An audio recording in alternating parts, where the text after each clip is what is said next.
Wassalatu wassalamu ala Rasulillah. Бүгін біз Құдай бұйырса біреуінің айыбын ашу тура емес екендігін турасы Имам Бухаринин Адабул Муфаррад Муфрад китебін алабыз. Бұл китепте мұсылман адеби дегенде. Негізі дайым тақай біз айтабыз, адепте масқап жоқ. Адепте ақида жоқ. Адеп деген субханалла, адеп ақлақ мәселесі келгенде біз бөлінбейміз. Жақсы жүр, уыр қылба, ушақ айтпа деген жаман сөз бі тұра. Негізінде мұсылмандың мұсылман екендігі анын кім екендігінде білінеді. Анын сөгініп сөйлеп атқанын, анын жанағында уыр қылып атқаны, біреумен мұшташып атқанын қарап тұрып еле, же болса бір адам не жылымда қарап тұрып еле, ал кім екенін айтып қойсаң болады уже. Ал қайсы масқапты екенін біліп қойсаң болады уже. Біздің мемлекет, біздің жолымыз иншалла адеп жолы. Ал адабул нисфил илм, адеп бұл илимден нескен жарымы. Біреуіне Алла илим берген болса, илим беріп тұрып, бірақ адеп бербеген болса, демек ал адам некен? Ал адам жана иманын жартысын жоғалтқан, жарты адам ал. Толық адам бол есептелмейді. Ал жарты. Мейлі диние илим албаса деле, мындай светский илим алған адам деле, мисалы ошол жерде этика жана эстетика деген сабакты өтүп турабы. Мисалы мугалимдин этикасы бар. Мисалы бүт эле, мисалы ким зоотехник болгон болсо окуган болуш керек деп ойлойм. Ким агроном болсо окуган турабы. Мисалы чоң окуу жайда окуган кишинин баардыгы эле өзүнүн этика, эстетикасын субханаллах керек экен, билиш керек экен. Эгер аны билбей турган болсо болбойт. Адам заттын ушундай бир азмына колуңарда баардыгыңарда 14-нчы iPhone болуп калсын. Баардыгыңар 2022 жылдык машина минип калган. Үйүңөрдүн баарында Алиса башкарып калсын, умный дом болуп кетсин. Бүт жаңы тиришимдик болуп калсын. Мында колуңда гаджет болуп ушундай болуп калды. Ушундай бир бирөөңдө мындай бир жаңы технология менен жашабай калбагыла. Но бирок эгерде сиз менен бизде ошол адеп ахлак болбосо, анда цивилизациянын дагы артта калган болуп эсептелебиз. Адамдын өнүккөн, өскөндөгү белгисинин бирөөсү анын адеп ахлагынын, кулк мүнөзүнүн жакшы болуп башташында болот. Эгерде сенде бирөөдө уят болсо, уялсаң, намысың бар болсо, бир кичине болсо дагы мындай бир жүрөгүңдө бирөөдөн болгондой бир ушу туура эмес го деген ушуну кылбай эле койсом жакшы го деген мындай бир сезим болсо, демек сен имандуусуң. Демек иман бар. Демек сенин дин бар экен. Эгер ушу диндар болуп алып деле дагы эч кимге уялбасаң, кул мүнөңдү оңдоого аракет кылбасаң, жашооңдо мындай айтканда бир адамдын жок деле көңүлүн алуу, бир адамдын көңүлүн чөгөрүп салбайын деген ушундай бир сезим болбосо, анда сенин диниңден пайда жок болуп калды. Кээбир айтат, бул намаз окуп атпай оңолот дейт. Туура, намаз окуу бул ушунча чоң нерсе, андан адам оңолушу мүмкүн. Бирок адам өзүнө өзү аракет кылбаса, намаз окуп ат делечи. Адам өзүнө өзү аракет кылбаса, ушу пайгамбарыбыз ушинтип берген экен, ушуну кылбай эле койсом кандай деп ой болбосо, анда ал намаз окуй берет. Анткени биз акылы ройбуз. Биз ойлоно турган маскаптын жолундабыз. Биз ойлонушубуз керек. Анткени акыл жүгүртүүлөр үчүн билсеңер динде пайда ушунчалык көп да. Эгер акыл жүгүртпөсөң, аракет кылбасаң, анда сенин диниңден пайда жок. Көрүп атабыз го туурабы? Канча деген жаман нерсе. Эми ошол адеп жөнүндө келгенде бүгүн темабыз иншалла бирөөнүн айыбын ачуу туурасында. Мен ушуну көп айткам, бирок дагы десем ачсам болуп калды иншалла ушундай экен. Демек Хазрет Али радhiyallahu anhu yaqul la takunu ajlan madabi'al udran fa in min waraqin la marhan mamlahan wa amuru mumahilata rudaha. Демек айтып аткан Хазрет Али радhiyallahu anhu силер шашылуучу, бузукулук таратуучу, сырды ачуучу болбогула. Важный болгон 3 нерсени айтып аткан. 4 нерсе. Шашылуучу болбогула. Шашылуу бул шайтандан. Жашоодо көп адамдар шашып кылып жашоосун бузгандар аябай көп. Шашып керек болсо балага ат коюп койгон, туура эмес ат коюп салган. Шашып туура эмес үйлөнүп алган же күйөөгө тийип алган. Шашып бир бизнести куруп алган же болбосо бузуп салган.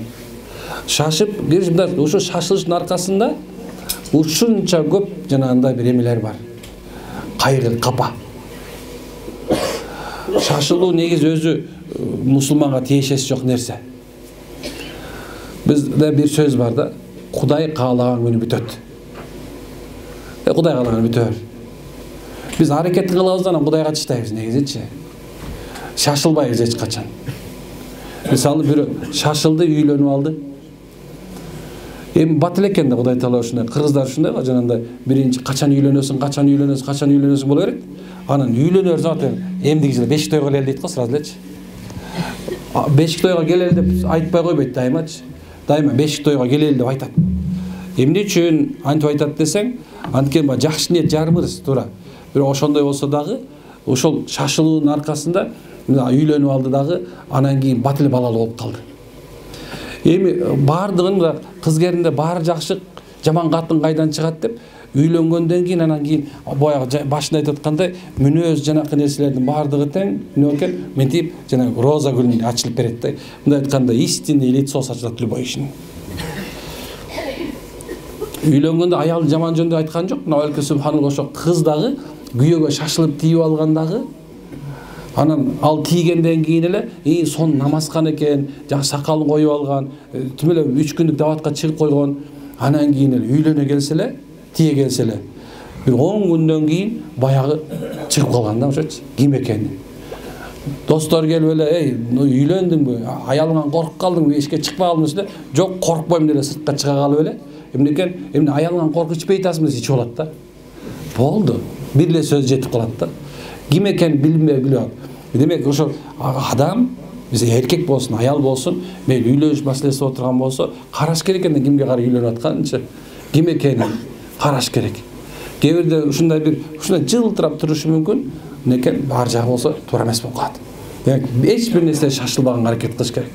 Шашылуу шайтандан, шашпастык Алладан негизинде. Ар бир нерсени пайгамбар саллаллаху алейхи ва саллям уханды да сахабаларга ярсы эмне алайсың, сабыр, ачууланба, качкандай нерсе. Демек шашылуу бүткүл нерсе мусулман үчүн зыян. Негизи адам баласы үчүн зыян. Жаш болсун, кары болсунбу, шашпаш керек. Шашылууну мисалы кээ бирлер айтат, молдоке баягы өлүмдөн башканын баары эрте болгон жакшы деп үмүт кылган жакшы эме кылышат да. Туура эми өлүмдөн башканын намазга шашылсаң болот. Туурабы? Намазга шашылсаң болот. Пайгамбар 3 нерсеге шашылгыла деген. Биринчиси некен убактысы келген соң үйлөнгөнгө шашылгыла. Бирок ошондо дагы үйлөнүп атканда караш керек. Мурунку замандарда адамдар үйлөнүп аткан мезгилдеринде алар белгилүү болгон. Алар ушунча даражада ыймандуу болгон, субханалла. Койчу дагы ыймандуу болгон. Койчу дагы ушунча ыймандуу болгон. Мисалы Имам Азам рахималлаху тааланын атасы Сабит бир алманы жеп алып, ошо алманы жеп алган себебинен издеп отуруп, баягы кимдикин жеп алды экен деп атып, жашоого бул дүйнөдө субхан Имам Азам келип атпайбы? Ошо бир алмадан чайнаганда эмес, оозуна кырч деп туруп эле согуп кирип кеткен үчүн. Ушунча даражада адамдар болгон. Андан кийин үйгөргө конок келген болсо аны сыйлаганга шашылгы дейт. Үчүнчүсү болсо бир адам өтүп кеткен болсо аны койгонго шашылгыла. Бирок ушул нерсенин баардыгынан колдон келишинче өзүңдүн жашооңо керектүү нерсеге шашылбай тура тур.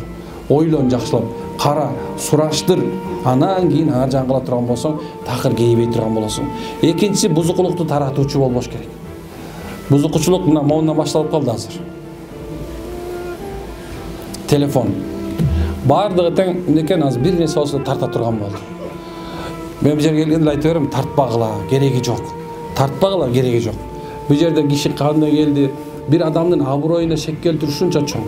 Алса Азирет Умар бир күн ушундай бир Каабаны карап туруп айтып аткан: "Эй Кааба, сен кандай улуксуң, сен кандай тазасың, кандай жыттуусуң сен?" Бирок дейт, бир адамдын аброю сенден да улук турат. Бир адамдын жашоосуна кирип, ошону бузуп, адамдарга жаманаттык кылып жүргөн адамдар, аял болсун, эркек болсун, алардын орду өзгөчө азап. Кээ бирлер түшүнбөйт ушул нерсеничи. Ушакчылык деген ушундай нерсе, бузукчулук деген нерсе ушундай адамдын жашоосун бузуп салат. Bir günü bir çoğun bir adam dele, çoğun bir alim dele bazarga barıptır. Bazarga barıp kul satıp alayın dep, kulçuluk zaman kızmatçı satıp alayın dep. Bazarga barandan keyin karasa bir güçlü, bir aldı güçlü bir uşunu alayın dese satıp atkan aytat eкен. Ey taksırım damılap boğur ekenen avaylаңыз. Bunu men baykaşımça kişine buzukurağı eken. Мындай bir adamlar birine uruşturup çabıştırıyor eкен dese, bu kul da deptir, men yaşamam üne almalı. Bayağı eптеп от жақса oldu, eşinden şıpırıp, bayağı alып kelip tursa oldu. Makul. Satıp alat, üyüne alып kelет.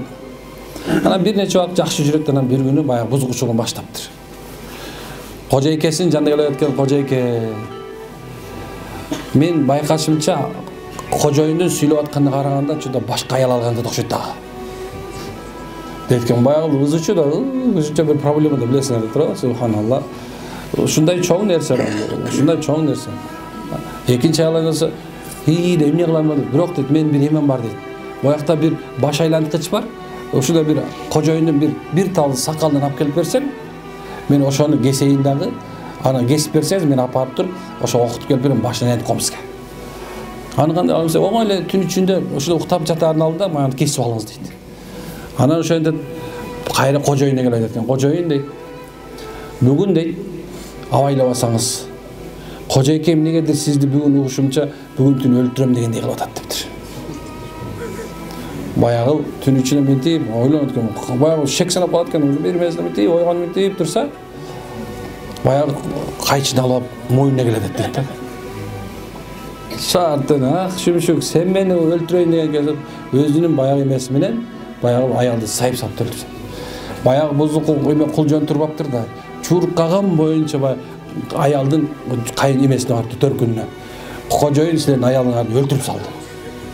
Oşontip gelip ondan bayağıla jetkisi karsa ayal kançalap жатат.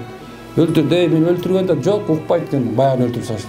Ошентип мынекей тияк жактыгына чуркап барыптыр. Силердин кудай сөөктөрүңөр келип туруп тигини жактын силердин балаңарды өлтүрүп салды. Ошентип бир ууруу менен элди менен ушун омдоп турган бир мамлекет урушуп кеткен экен. Бузукулуктун субханалла чоң анан кичинекейи жок.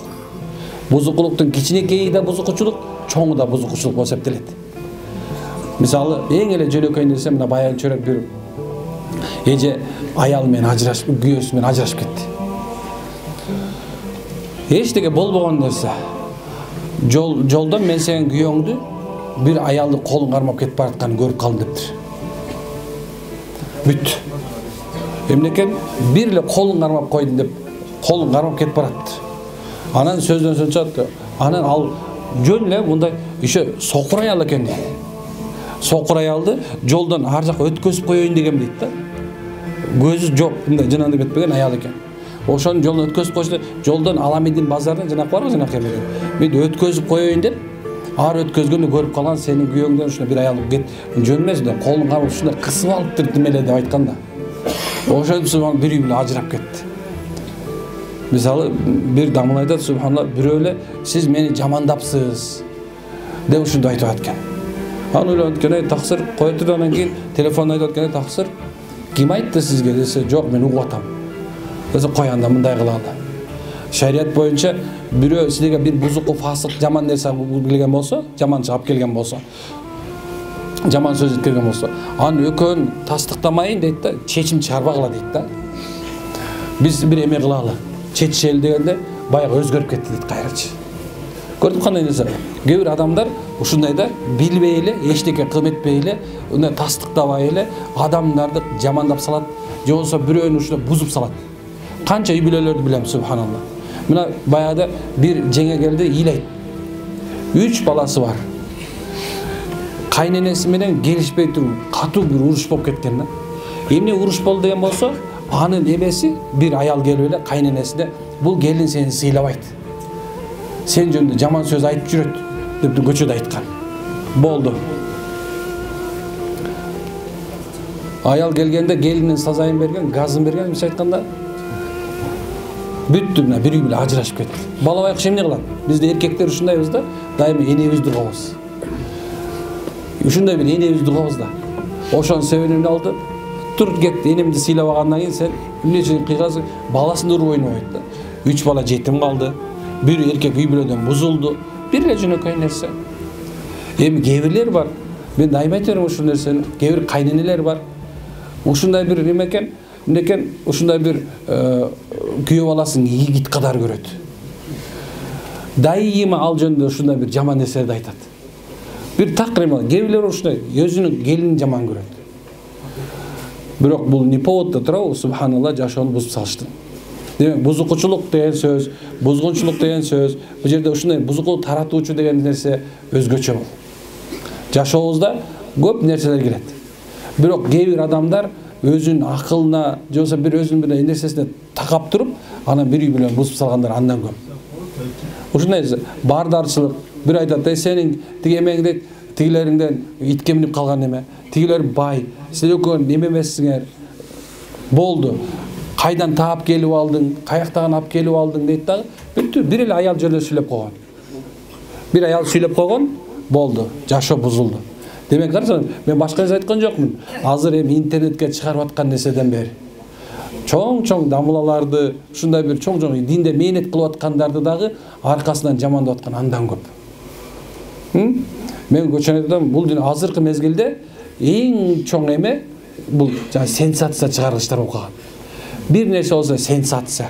Тиякта бирөө сөөк кылышла кыйжы ушундай бир кайышып, кыйналып ийдеп атса, биякта сенсация кылып чыгарат бирөө. Ошондон ушундай бир мет коюп тур. Анан тигиндей кылып салыптыр. Анан сөзсүз көргүлө дейт го.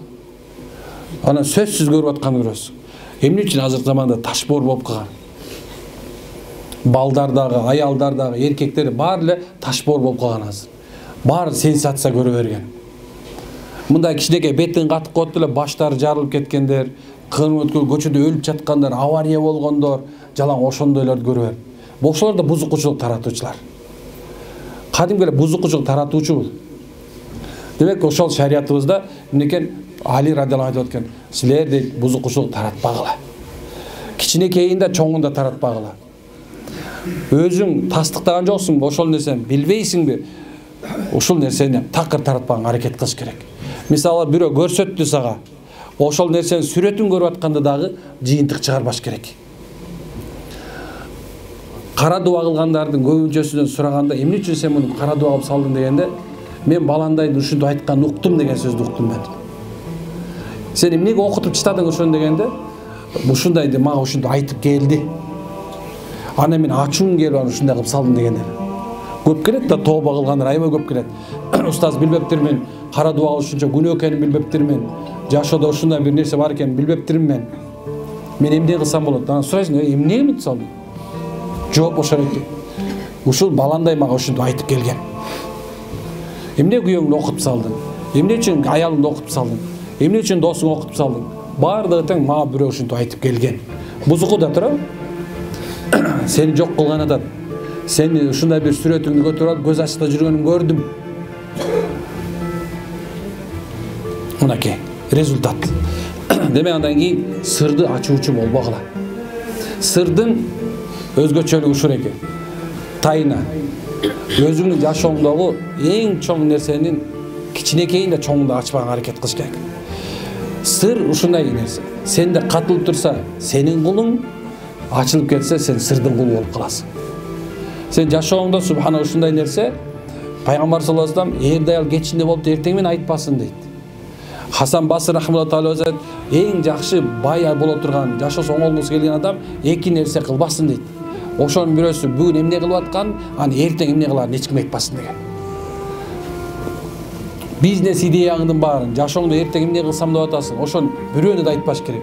Керек болсо аялыңды жакшы көрөрүңдү, бала ушундай бир бала, ушундай бир бизнестен баланча пайда тапканыңды, дагы бир немелериңди, үй бүлөңдү бактырышып атканыңды, телевизор алганыңды, холодильник алганыңды, машина алганыңды эч кимге айтып кереги жок. Такыр айтпагыла бул нерсени. Бир да адам сенин сырыңды билбей эле койсун.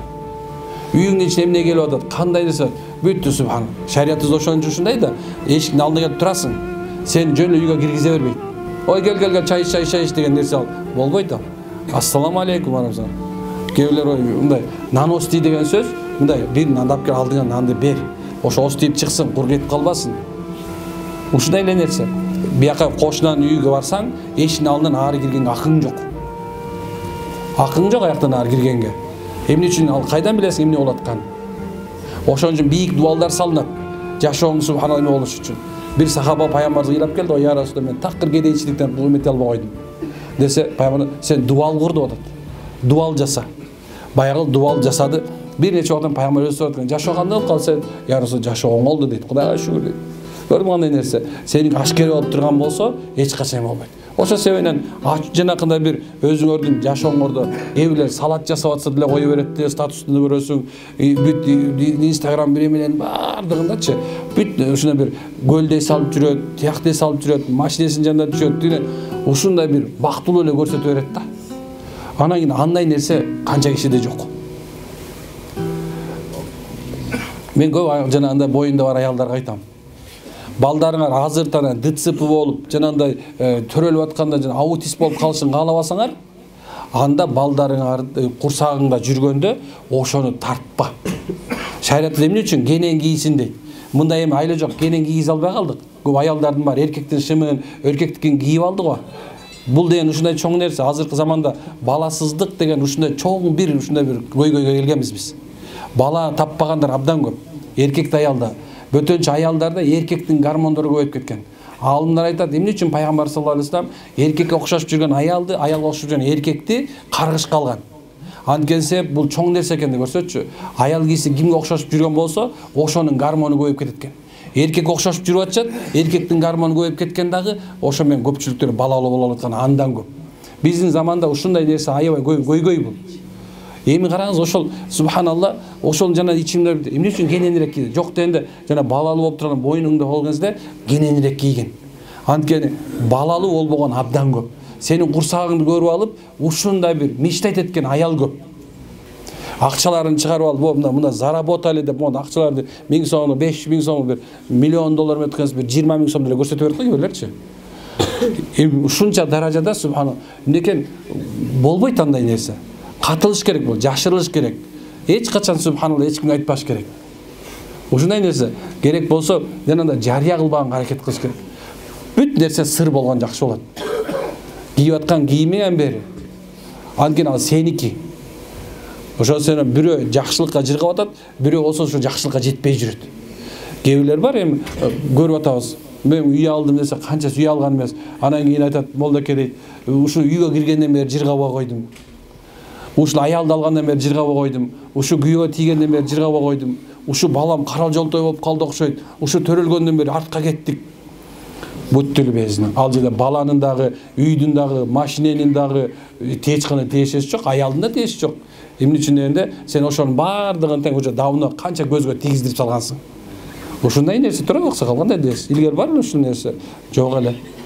Демек заман баардык өзгөрүүмдө бир сен өзүң жашооңду көрсөтүп калсаң эле адамдар кээ бирлер айтат, назависем дейт, бирөөчү. Назависем дейт. Ооба уже бүттү Кудай буйрса, эртең онкология деген оору, ассаламу алейкум. Өзүң эшиктин алдына кантип кирип калганын билбей каласың. А көз түйүүдө эң биринчи онкология деген оору болот. Мастопатия деген жанагындай эмчек оорулар кечирип калган, көөдөн оорулар менен канчасы кестирип атат. Канча эркектер субханалла баштары ооруп, эмне кыларын билбей жер сүзгүлөп жүрөт. Мына ушунун бардыгы тең ушу сен өзүңдүн сыр боло турган нерсең ачып, элге көрсөтүп салган себебинен. Биз дайым мындай айтып атабыз да, шариатта бир чеги бар анынчы. Эми ошо чегине келдим дагы, акырында демесе типтен дарыгерлик жагына келип такалат баардык нерсе. Ар бир нерсе мисалы тил илиминде өзүнчө, фыкх илиминде өзүнчө ушун бөлүп келет дагы, аны акырында дарыгерлер айтат. Моунун момут болгон себебинен ушул жашоодо ооруга алып келди. Бул жер момут ушунду алып келди деп туруп, анан жолун таап ошол жерге алып келип айтып берет. Биз ошону акыркысын айтып берип айтабыз силерге. Эгерде шариатта негизине отурган болсо, анда башкача бул мит деп коет. Бирок оору жагына келгенде, кээ бирлер да сага көз тийген экен. Бул жер мындай болгон экен, мага кайсы көз тиет дегендер. Бушу мага тиймек беле дегендер. Жок, кечирип койсун. Демек эмнекен сыр сакташ бул ар бир мусулманга важип. Милдеттүү түрдө үй бүлөңдө болуп аткан сен бардыгын жашырганга аракет кылыш керек. Тигини ой эмне болуп атканды билбейсиң дейт да. Карасаң балдары сонун кары чыгып калган, балдары сонун чыгып калган, машалла. Эчтеке билинбей жүрүп балдар дамбылда чыгып калган. ушундай бир чоң боймо болуп калган, карасаң сонун жашоодо жашап аткан. Анткенсе аныкын эч ким билчү эмес. Sen 1 сом тапсаң деле Instagram, 2 сом тапсаң TikTok, 5 сом тапсаң YouTube'да жүрүп калгансың да. Ошондой нерсе бүт жашылыш керек, субханалла. Бу сыр жашылган болсо, сенин кулуң ачылган болсо, сен сырдын кулусуң. Ошо сенин Азирет Али ушуну айтат. Анткени артыңардан катуу оорутуучу балелер жана көпкө созулуу иштер бар экен, унутпагыла, ушуну сен кылсаңар деп атат. Демек, катуу оорулар жана кимде экен, аркада бир балелер келет деп Азирет Али радиаллаху анху айткан экен туганда. Ачыгы мынакей. Анын аркасында артында катуу оорутуучу бале бар. Анда жана көпкө созулчу сыноо иштер бар дейт. Келгиле иншалла ушул нерсеге бекемирээк көңүл буралы, машалла жашообузду оңдойлу. Эртең Кудайдын алдына барган жооп беришти келгенде өтө оор болуп калбасын. Ниеттерибиз туралайлы, машалла. Алла ыраазы болсун, субханалла. Жашообуз туралайлы.